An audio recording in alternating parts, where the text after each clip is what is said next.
Assalamualaikum warahmatullahi wabarakatuh. Selamat datang di podcast Hasut, bahas seputar politik.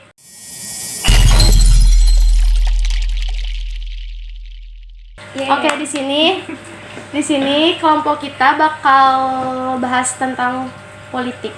Tapi sebelumnya perkenalin nama dulu nggak sih? Boleh. Boleh. Mana nih? Dari Disma. Ya, perkenalkan, nama saya Disma Putra Pratama dari kelas A1 semester 3. Perkenalkan, nama saya Aulia Alifa dari kelas IPA 1 semester 3. Perkenalkan, nama aku Vina Purnamasari dari kelas Ilmu Komunikasi A1 semester 3. Perkenalkan, nama saya Vigo Saputra, saya dari kelas A1 Ilmu Komunikasi semester 3. Perkenalkan, nama saya Muhammad Rizky dari Ilmu Komunikasi semester 3 kelas A1. Nah, buat mengawali topik kali ini, aku mau nanya nih sama kalian. Apa Politik menurut kalian tuh apa sih? Siapa dulu nih yang mau jawab? Siapa yang mau jawab? Hukum sebentar. Boleh, Disma dulu jawab. Ayo kan Disma. Politik.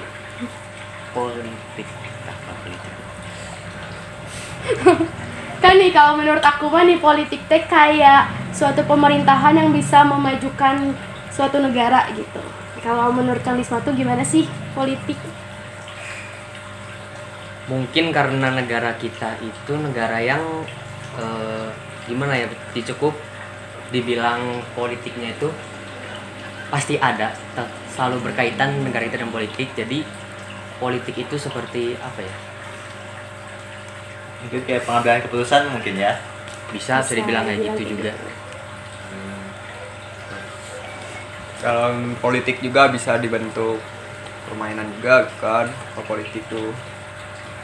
Apalagi kan politik di Indonesia tuh maju mundur gitu ya. Kayak gitu. Teh Aulia mau nambahin? Enggak. Terus kaitannya sama komunikasi itu apa kira-kira? Kang Modis? Mungkin dari aku dulu ya. Mungkin kalau menurut aku kaitannya politik sama komunikasi itu karena komunikasi yang bisa membentuk seluk-beluk politik dari segala aspek gitu. Mungkin dari aspek sosialnya, mungkin dari aspek sudut pandang orang yang berbeda-beda gitu.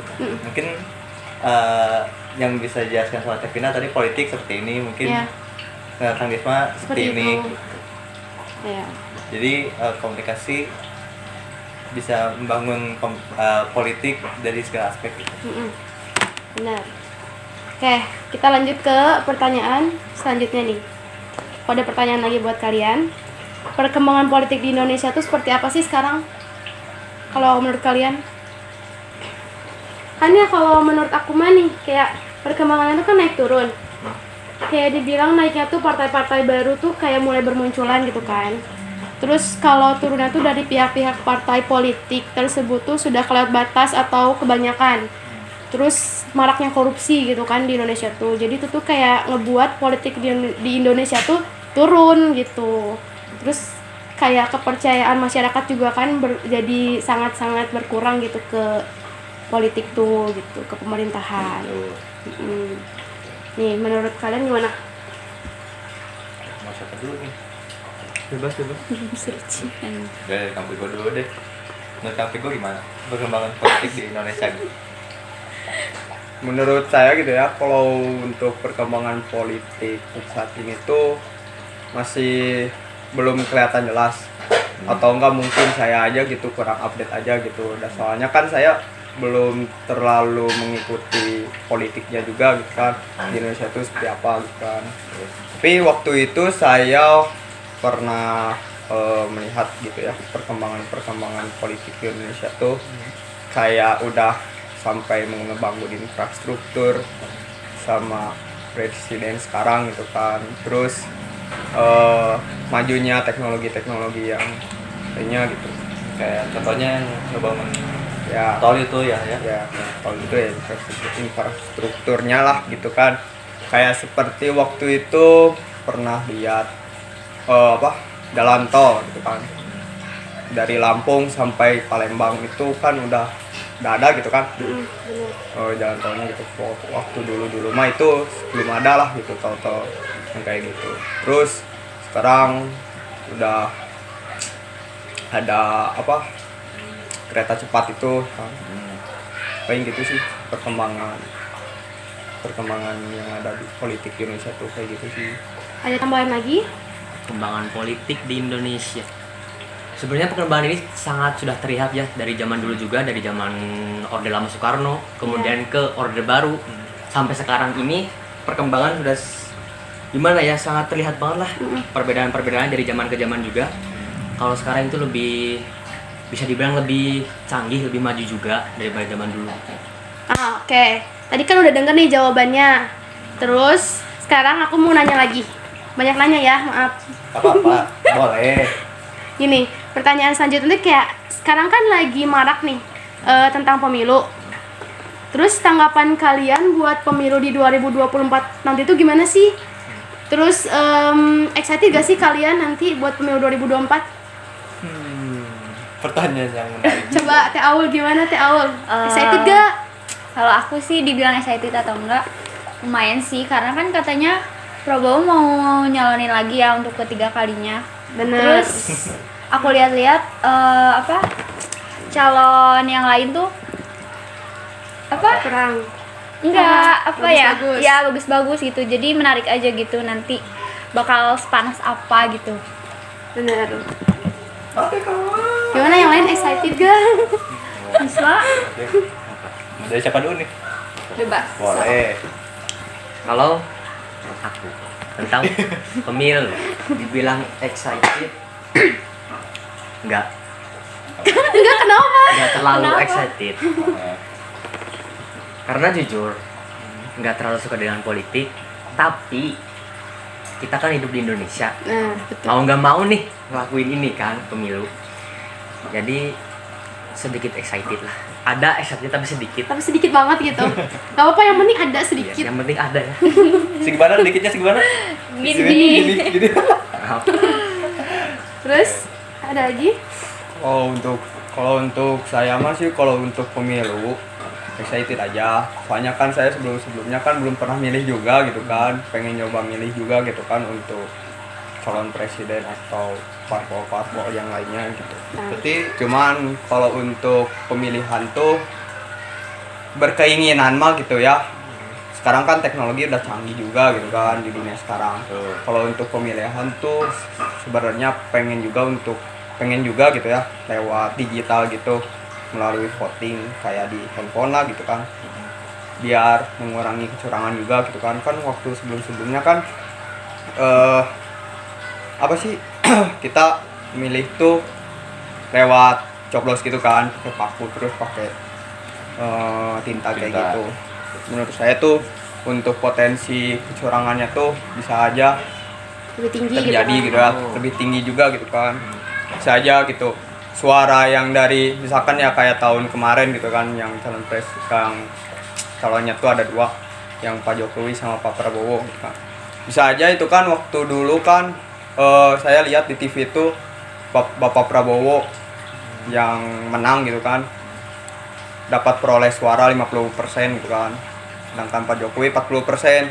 Tapi seandainya waktu hasil voting terakhir yang menang tuh malah Jokowi gitu. Padahal yang sebelumnya saya lihat tuh yang menang tuh ya Bapak Prabowo.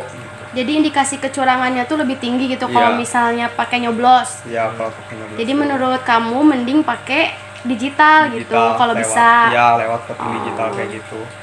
Tuh bisa tuh dipertimbangkan ya buat bapak-bapak pemerintah.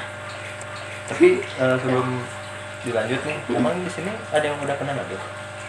Belum sih kayaknya. Belum ada ya? Ya mudah-mudahan tahun 2024 direalisasikan. Nah jadi kita juga tuh excited tuh karena kita kan sebelumnya nggak pernah tuh berkontribusi buat pencoblosan presiden gitu. Nah sekarang kita bisa berkontribusi soalnya umurnya udah 20 up. mencukupi gitu. 17 up lah gitu ya.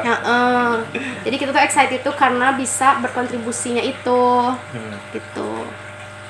Itu semuanya baru pertama kali ya? Gitu.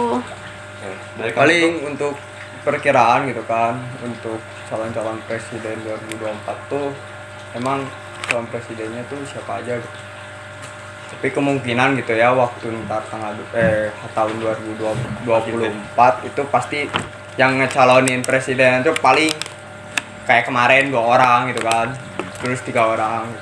Tapi buat sekarang tuh calon presiden tuh lumayan bakal calon presiden ya bisa dibilang ya.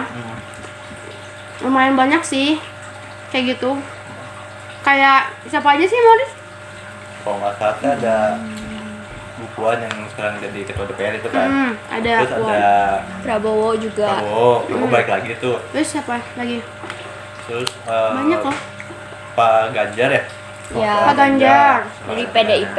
Ya, Terus siapa lagi ya? Ada satu lagi. Terus ada Bu Risma. kalau nggak salah tuh Bapak Ridwan Kamil juga mau nyalonin. Oh, iya? Tapi nggak tahu juga sih itu ya. Kalau Pak Anies gimana? Oh, kalau sedangkan aku mah katanya mau nyalonin juga tapi belum tahu Belum tahu ya? si wakilnya siapa gitu. Kalian nggak tahu ya. Kayak gitu. Tapi perkiraan, Bos. Tapi sih emang sekarang emang paling banyak gitu ya yang nyalonin jadi presiden. Sebenarnya Mulai kayak artis kayak gitu juga udah mulai pengen nyalonin jadi presiden juga gitu. Yang waktu Banyak. sedengar saya gitu ya kayak artis kayak gitu mau nyalonin presiden tuh kayak mantan vokalis Benny G gitu kan, Giring Niji. Giring. Iya, Giring. Coba kebayang nggak kalau misalnya Giring jadi presiden, semua masyarakatnya harus bisa nyanyi sok. tapi dia tuh kan udah punya parpolnya tuh kan ya parpol PSI gitu kan. Jadi dia pengen nyalonin gitu dan udah dideklarasikan juga sama PSI gitu. Cuman itu masih bayang-bayangan. Berarti dia aja mah udah gitu. terjun di dunia politik ya? Iya udah terjun. Kan semenjak keluar dari itu loh, dari Niji. Ini Langsung baru masuk. tahu aku. Terus ada juga yang waktu itu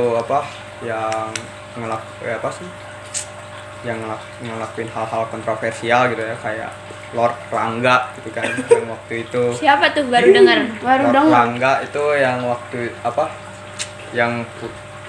yang ngejabat jadi kerajaan Sunda Empire.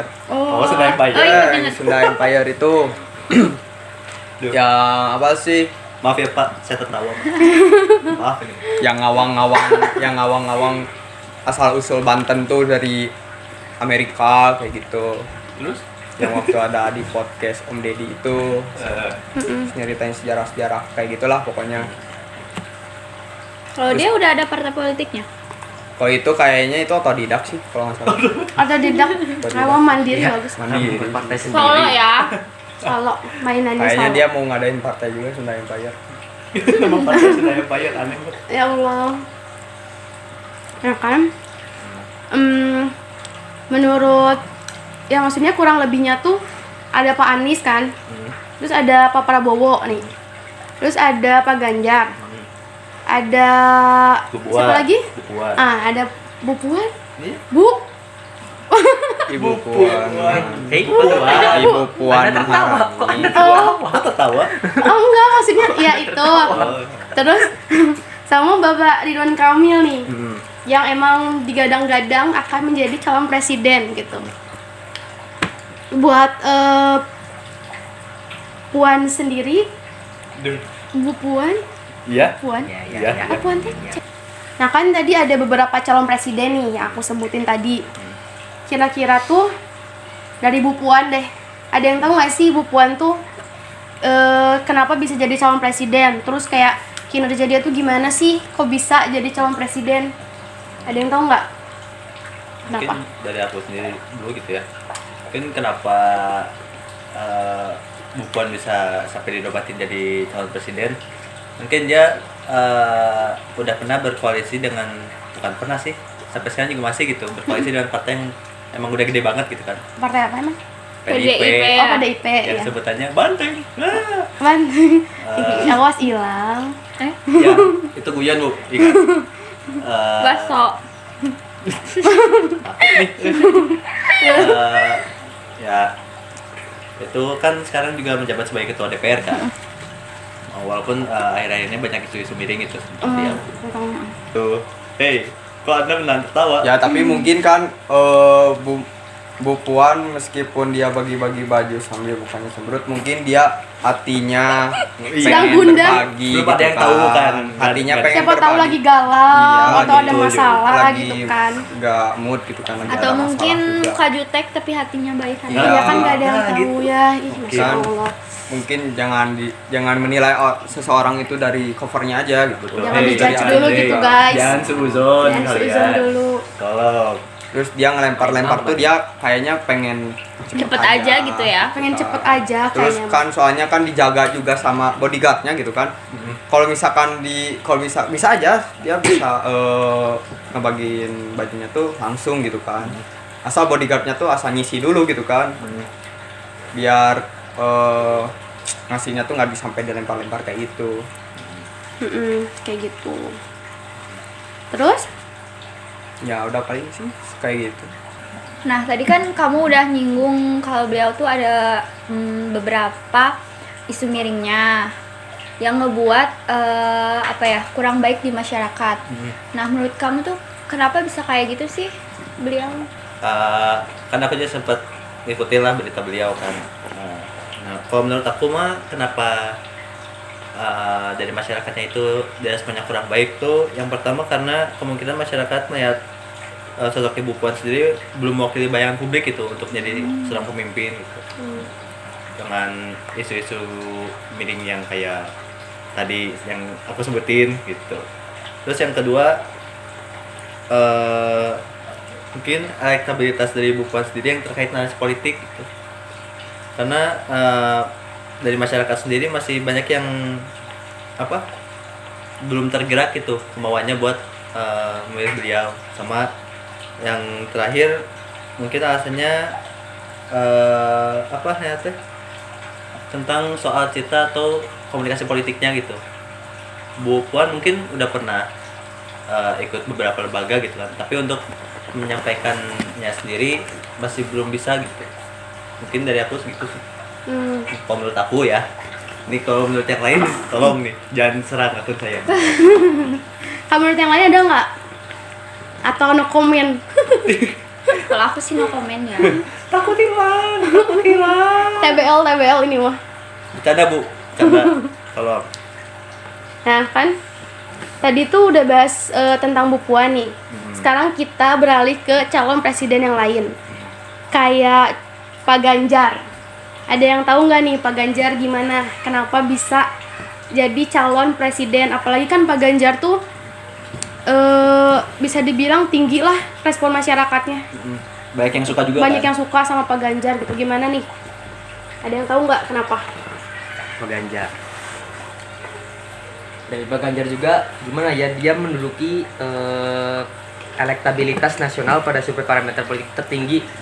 Beliau mendapat sekitar 25,4%, mengalahkan Menteri Pertahanan kita yaitu Bapak Prabowo. Beliau hanya mendapatkan 19%.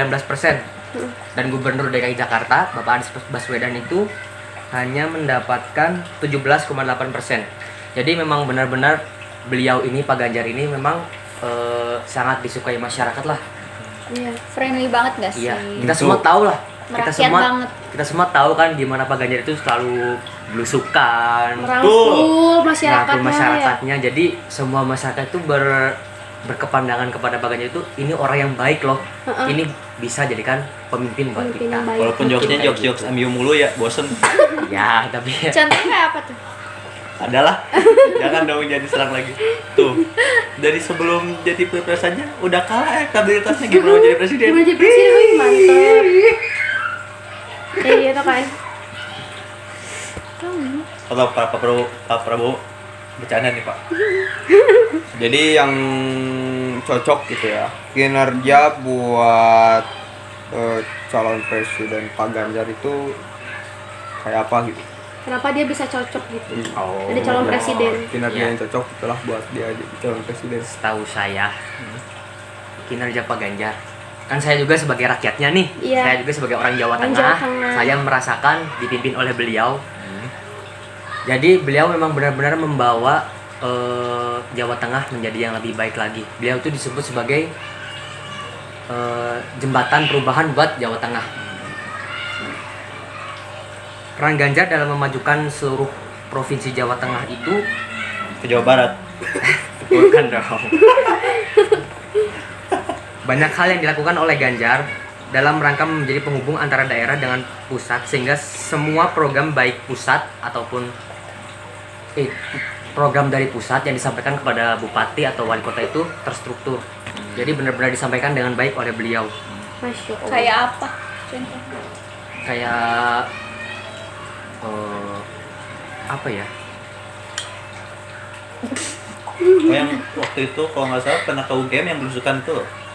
Yang tahu-tahu ngasih, Pak, ada apa-apa kuliah di UGM mahal gak sih? Saya bayarin ya 1 semester. Oh iya, Oh iya? ada ya. Iya, Yang dibayarin SPP-nya nggak sih? iya. Ih mau banget. Sampai lulus nggak sih itu? Masih Apa? lalu nyeri sini. Kalau nggak salah mah 1 tahun full gitu kan. Berarti sekitar 2 semesteran dibayar sama Pak Ganjar gitu. Mantap. Wah, berarti kalau misalnya Pak Ganjar jadi presiden tuh udah insya Allah gitu cerah mungkin ya masa depannya gitu, insya Allah. Insya Allah. Gitu. Terlihatnya gitu. Mungkin ada sedikit, mungkin nanti bakal ada perubahan dikit lah gitu. Iya mungkin Kalau ya. jadi presiden. Semoga aja, tapi kan nggak tahu juga nanti yang jadi presiden siapa gitu. Nah, menurut kamu tuh sebagai rakyat Jawa Tengah gitu ya, Siap. kamu berpandangan Pak Ganjar tuh seperti apa sih, sosok yang seperti apa gitu Di mata masyarakat. di mata masyarakatnya? Pak Ganjar. Mungkin di lingkungan saya aja ya. Beliau itu di lingkungan saya dibilang cukup sangat baik lah. Beliau juga bisa dibilang itu sosok bapak untuk masyarakatnya. Dia bisa merangkul semua kalangannya, semua masyarakatnya, baik itu masyarakat daerahnya atau yang dari luar daerah yang bertempat tinggal di Jawa Tengah. Beliau memang benar-benar merangkul semuanya, jadi masyarakatnya itu merasa nyaman gitu tinggal di Jawa Tengah.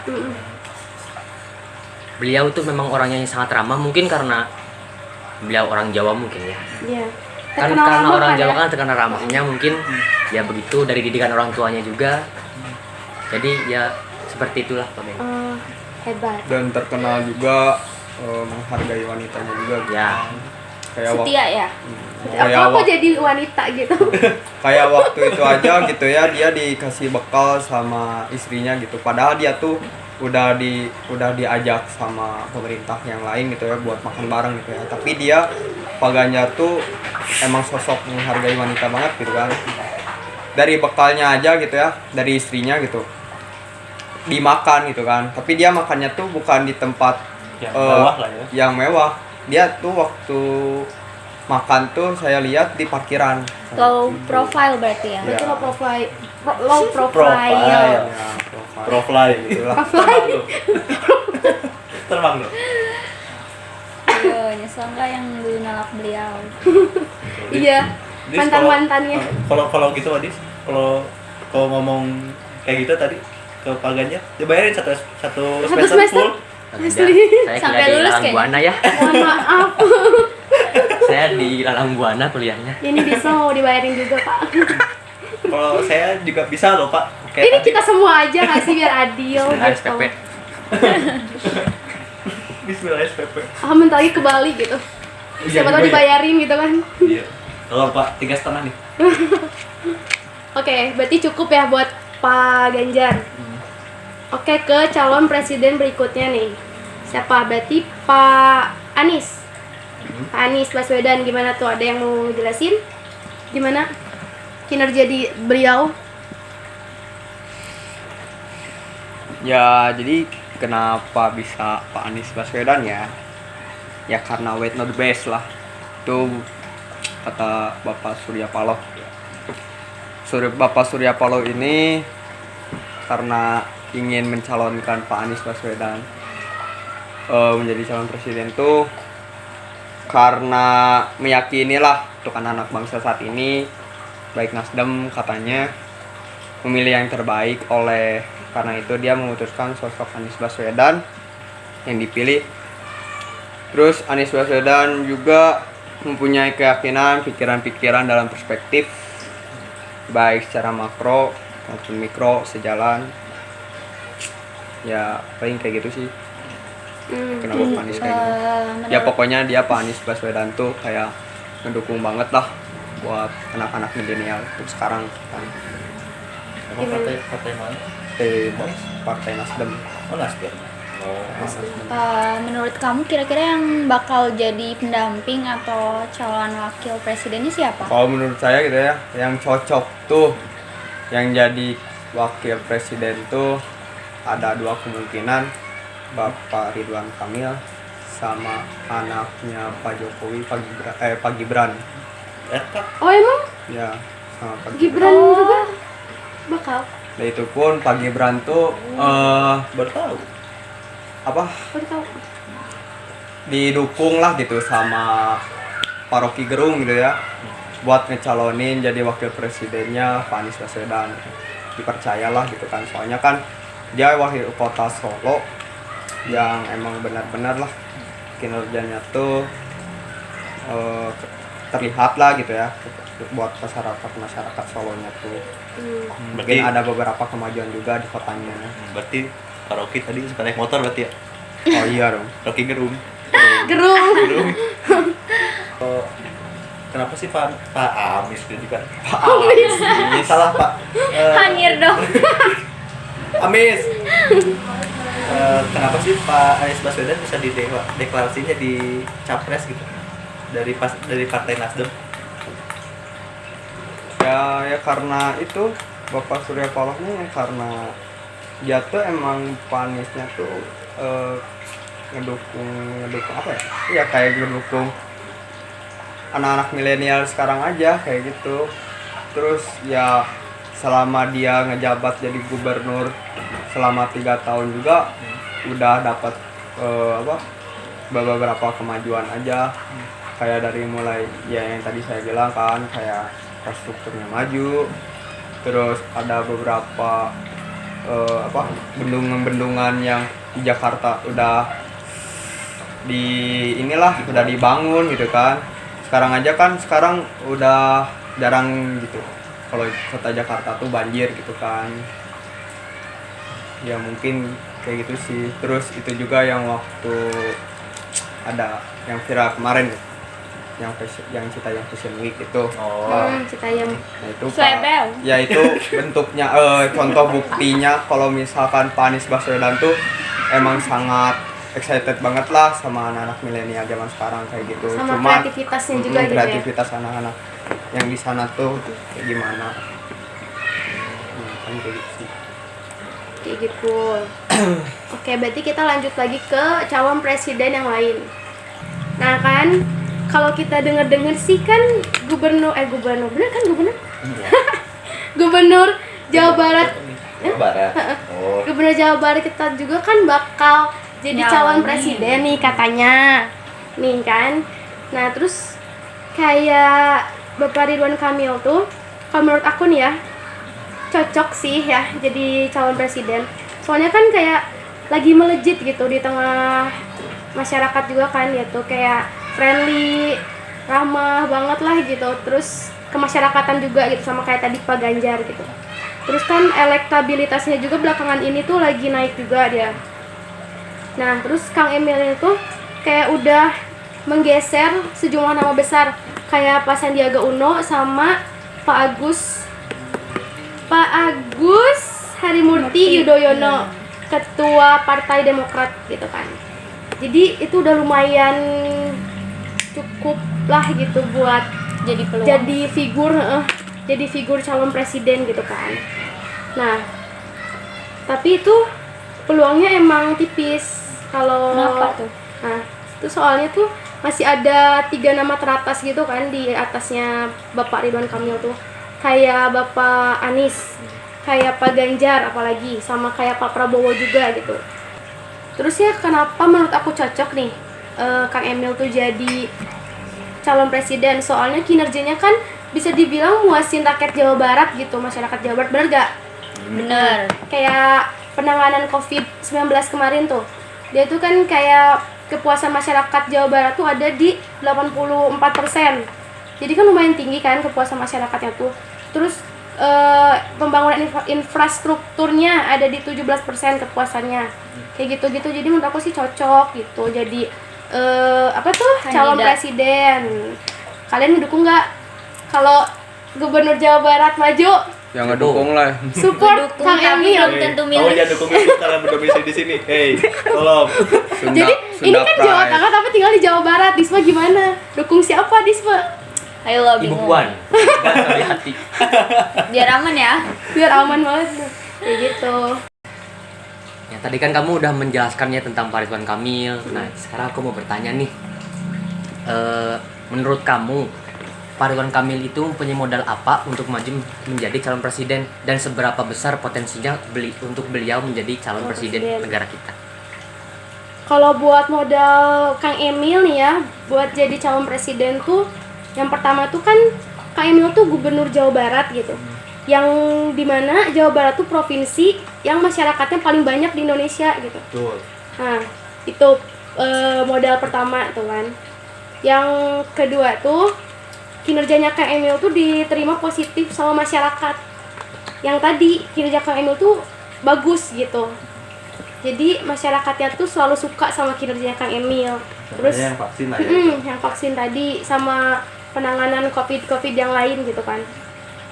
Terus sama itu yang tadi elektabilitas Kang Emil tuh tinggi, yang dimana kan susah gitu ngeraih si elektabilitas ini tuh gitu. Jadi menurut aku cocok. Cuman kalau buat potensinya tuh tipis buat Kang Emil Masih kurang. jadi calon presiden. Soalnya kan Kang Emil tuh belum ada naungan partai kan. Masih solo. Solo player Bapak.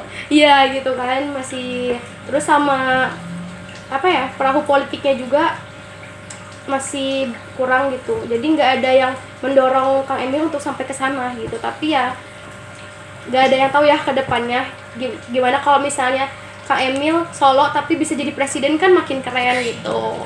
Mantap banget. Sama solo kan, Solo player kan. solo player tuh. Nah, Tapi makin kan harus keren. ada wakil juga. Victor nih. Iya kan, wakil mungkin nanti bisa Ke depannya ya. Nyusul. Siapa tahu dari partai lain. partai lain gitu. Siapa tahu miring bisa. Siapa tahu Aldi Taher Sama luar rangka, siapa tahu luar rangka. bisa kayak gitu. Terus kan tadi tuh udah ngomongin 4 calon presiden ya.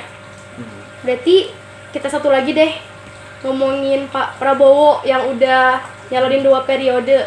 Sekarang mau 3 nih. Siapa nih yang mau kasih tahu kinerjanya gimana? Ya kan, jadi Pak Prabowo ini dibilang cukup cukup kuat ya. Berpotensi.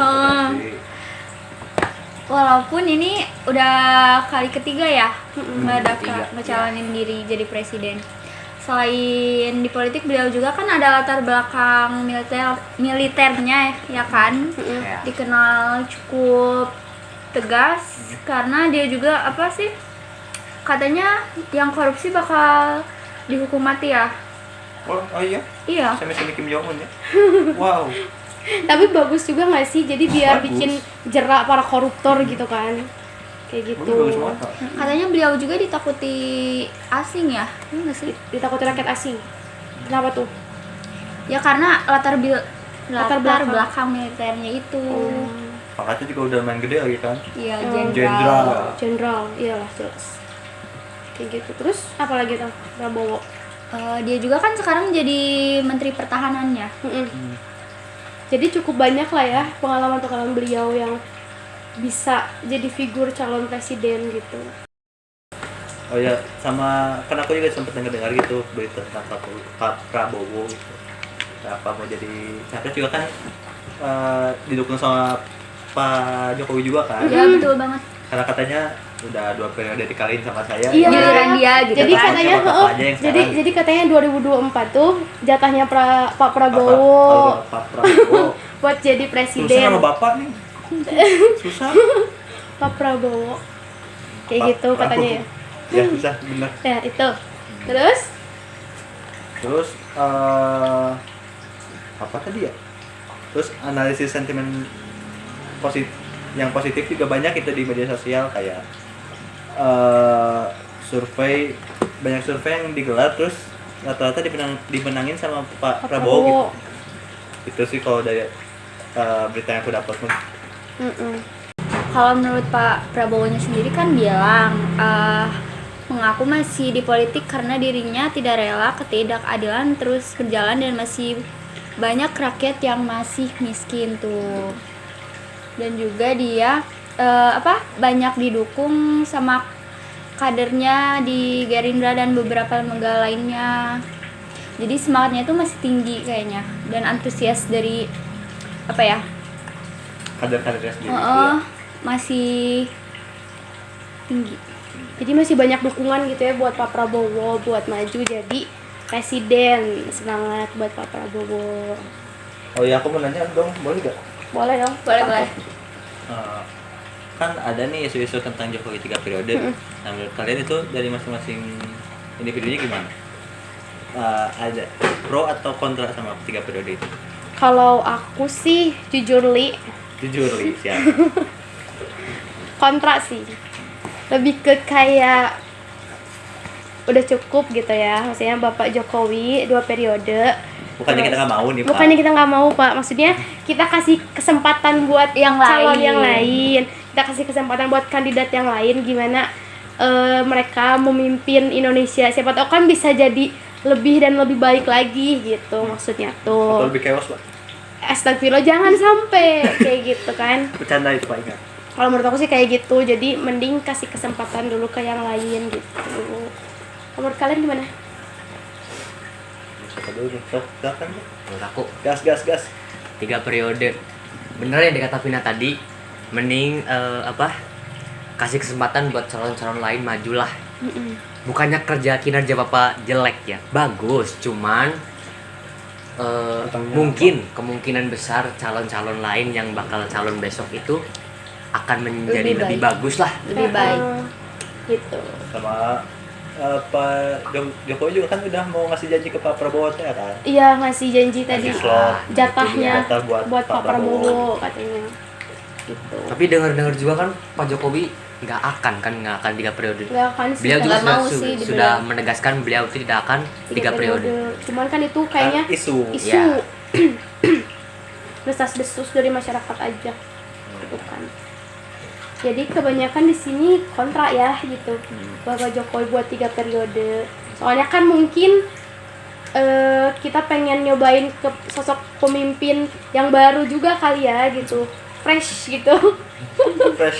Biar fresh gitu maksudnya tuh, bukan yang menyudutkan atau gimana. Nah kan kita dari tadi udah ngobrolin nih kayak pemilu, perkembangan politik, capres kayak gitu-gitu. Kayak mungkin udah cukup juga sih ya obrolan kita sekarang. Cuma mungkin siapa tahu ada yang mau menyimpulkan dari obrolan kita sekarang. Oke. Mungkin dari aku aja ya, untuk mewakili kita semua. Mungkin kalau dari aku sendiri mungkin kita udah ngejalanin berbagai masa, entah dari masa Orde Lama, Orde Baru sampai sekarang masa apa sih sekarang? Reformasi ya. Informasi. Nah, kita udah ngerasain berbagai macam politik di Indonesia yang ada gitu. Terus dengan dipimpin oleh beberapa orang seperti Pak Soekarno, Pak Soeharto, Gus Dur, B.J. Habibie dan segala macamnya gitu. Jadi kalau bisa nih untuk pemimpin yang akan datang dan dipilih oleh rakyat-rakyatnya, tolong bisa memimpin negara Indonesia menjadi ke arah yang lebih baik gitu. Amanah ya sama janji-janjinya juga. Gitu. Semoga aja lebih amanah buat sosok pemimpin yang akan datang nanti. Gitu. Amin. Terus janji-janjinya juga harus ditepatin juga gitu. Soalnya kan gak enak gitu kan cuman dikasih omong doang. Janjinya tuh bukan hanya waktu kampanye saja, tapi harus Harus direalisasikan. direalisasikan gitu kan. Direalisasikan. Ya mungkin siapapun yang menjadi presiden besok, kita berharap menjadi pemimpin yang lebih baik. Amin. Oke. Jadi mungkin cukup sekian aja ya dari podcast kita kali ini. Podcast hasut. Podcast apa? Hasut. Hasut. Apa tadi singkatannya? Apa sih tadi? Lupa sendiri. Apa ya? Bahas seputar politik. Oh, bahas seputar politik. Mana ya Lupa, cara lupa. Kita yang bikin, kita yang lupa. Oke, jadi sekian aja ya dari podcast kita kali ini. Assalamualaikum. Belum. Sabar, tolong. Mohon maaf nih kalau misalnya kita ada salah-salah kata gitu ya. Kan cuma mengemukakan pendapat. Kita cuma mengemukakan pendapat dari masing-masing Buat dari kita. seru-seruan juga. Buat seru-seruan doang juga gitu kan. Semoga kalian menikmati obrolan kita kali ini. Jadi cukup sekian dari kelompok kita. Assalamualaikum warahmatullahi wabarakatuh. Bye. Guys. Dah.